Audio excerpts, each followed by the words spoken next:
Hello and welcome to another update video about AGIX. So not really any change to yesterday's update. In yesterday's update we talked about that we had reached here a key level for a B wave high. So no change in wave count required. We're just purely following at the moment the roadmap, and it looks to me at the moment like that we've come down in this A wave. Yes, we have moved up in this B wave, and we could now be coming down in the C wave. But remember what I said to you, and it still stands very, very strongly.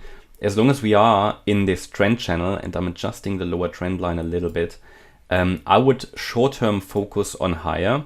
The reason is that we need to know that these coins, the AI coins, they are a little bit less reliable from an Elliott wave point of view due to their chart structure, and they look a little messy. But this move to the upside, I think it was a good warning to get rejected up here in the resistance area. The 61.8 retracement of the A wave is a clear target for a B wave. And really only if we get above 60 cents, we can confirm that also from a bigger picture point of view here. The wave 5 has basically started. Yeah, there are a few options here. We can say the wave 4 actually ended here. That was at 34 cents.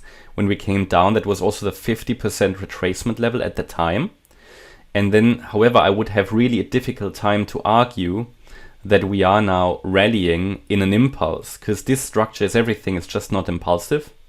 So it would look much better with another low. I mean, in theory, everything can always happen. And if it breaks above the 60 cent level, then, I would have to say that the move to the upside is probably directly working out, and that we are already in this fifth wave to the upside. And target wise, we talked about 73 cents as a first target, and then 97 cents as a second target. So there's still decent reward to be made if the 60 cent level breaks, even though that's a breakout trade, something I don't tend to take.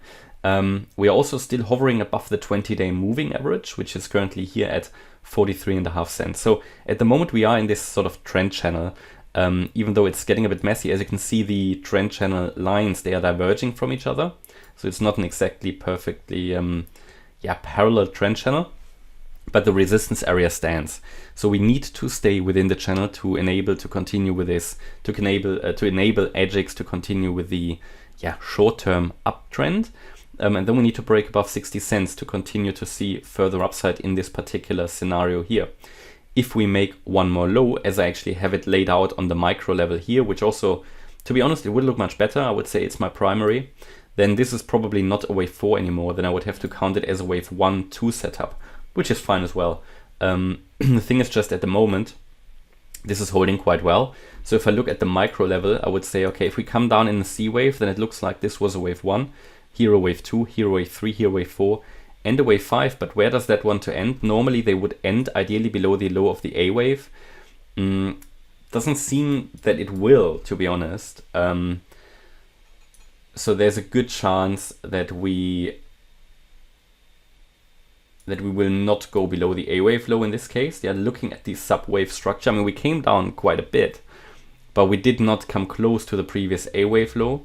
So I'm thinking, that's why this trend line is so important.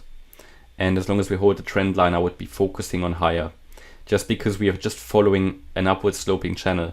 But whenever you're doing that, because it's not impulsive, it just looks corrective, just be on high alert for possible breakdown. Again, trade opportunities, anybody can try to trade a pullback to channel support, trend line support, or moving average support. So we already had a really good reaction to the 20-day moving average here. And we had a good reaction here. It does react to the 20-day moving average down here as well. So pullback trades to moving averages can work, also to trend lines of channels. But for me, it is not entirely clear what the subwave structure is. And if that's the case, then it's often a correction. And it often doesn't make sense to really try to figure out the lowest degree wave count of a corrective price pattern, because they often tend to change, and we need to keep an open mind here when we are in a corrective price structure, which I think we still are. It doesn't look like we're already doing an impulsive breakout to the upside. You could possibly say, okay, if we bottomed here in the fourth wave, this was wave 1, came down in wave 2, move up in a wave 1, came down in wave 2 now, yeah. And then you have a 1-2, 1-2 setup. But the problem is, if I zoom in, then this move up looks really like a 3-wave structure. I mean, technically you could say, okay, I've got my 5 waves, 1, 2, 3, 4, 5. But then this is pulled back too much. Okay, it could be a leading diagonal. Yeah, absolutely. Could be a leading diagonal, maybe in a wave 1. Then we came down in, yeah, what is this, right? Could just be a WXY pattern possibly, okay, in a wave 2, okay. But then this would have to be another leading diagonal. It looks just very corrective, so it just reduces the reliability. But that's why I say, you know, even if this is some kind of another wave 1, yeah, maybe have A, B, come down and C now, yeah. And we have another 1, and this is another 2, then it should really ideally hold the trend line support. That's what I mean, you know, as long as we are in the trend line, in this channel, I wouldn't be too much focused on the downside. Confirmation that we are following the C wave down will be a break out of the channel, and then it can take us into the, let's say, middle 20 cent range, so 25 cent range. But we're holding the trend line for now. And the C wave, as it looks, should be nearly finished, because we had a wave 1, a wave 2, a wave 3. I mean, I'm talking about this move down here. 1, 2, 3, maybe here a little 4, and we might just be starting the 5th wave down. But then that could hit exactly the trend line support. So I'll be watching that trend line, because we bounced here at the 61.8 retracement, yeah, came down out of resistance already. Now we're heading back into support around these moving averages and the trend line. Okay, that's my update about AGIX. Hope you liked the update. If you did, please hit the like button, leave a comment and subscribe. And if you really like the content, then please check out the channel membership. Thanks a lot for watching. Bye-bye.